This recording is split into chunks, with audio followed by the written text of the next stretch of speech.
আসসালামু আলাইকুম, সবাই কেমন আছেন? আশা করি সবাই ভালো আছেন। আমরা চলে আসলাম খাগড়াছড়ি শাপলা চত্বর। যারা সাজেক যাবেন তারা অবশ্যই খাগড়াছড়ি এসে শাপলা চত্বর আসতে হবে। তবে একটা জিনিস মাথায় রাখতে হবে, আপনাদেরকে সকালে 8টা থেকে 8:30টার মধ্যে শাপলা চত্বর সাজেক কাউন্টার যেখানে আছে ওইখানে এসে পৌঁছাতে হবে।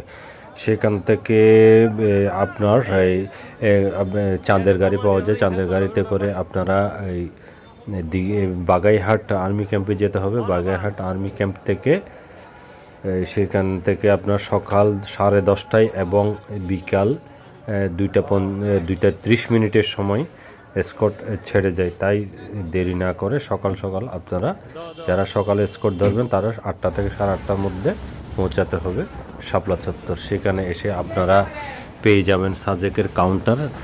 আপনারা যদি গ্রুপ 10-12 জন হন তাহলে একটা জিপ ভাড়া করে নিয়ে যেতে পারবেন। জিপ ভাড়া 8 থেকে 9,000 টাকা নিবে। আর যদি আপনারা সিঙ্গেল আসেন তাহলে আপনাদেরকে ধরেন আপনারা 2 জন বা 3 জন আসলেন, তাহলে কি করতে হবে, আপনারা অন্য যারা আসবে তাদের সঙ্গে শেয়ার করে একসঙ্গে যেতে হবে। তারপরে এখানে বাগাইহাট আপনার আর্মি ক্যাম্পে পৌঁছার পরে এখানে আপনাদের গাড়িগুলো রাখতে হবে। রাখার পরে এখানে যে ডাবের দোকান আছে এখান থেকে আপনারা ডাব খেতে পারেন। খুব ভালো ভালো পাহাড়ি ফলমূল পাওয়া যায়, সবগুলো আপনারা চাইলে এখান থেকে খেতে পারবেন। এখানে আপনার সেনাবাহিনী এন্ট্রি করার পরে দেন আপনাদেরকে জাস্ট সকাল 10:30 এবং বিকালের এসকর্ট হচ্ছে 2:30 সময় ছেড়ে যাবে। আমরাও বিকালবেলার যে এসকর্ট ছিল ওইটাতে আমরা যাচ্ছি। অবশ্যই আমাদের এখান থেকে এসকর্ট ছাড়তে অবশ্যই 15 মিনিট লেট করেছিল।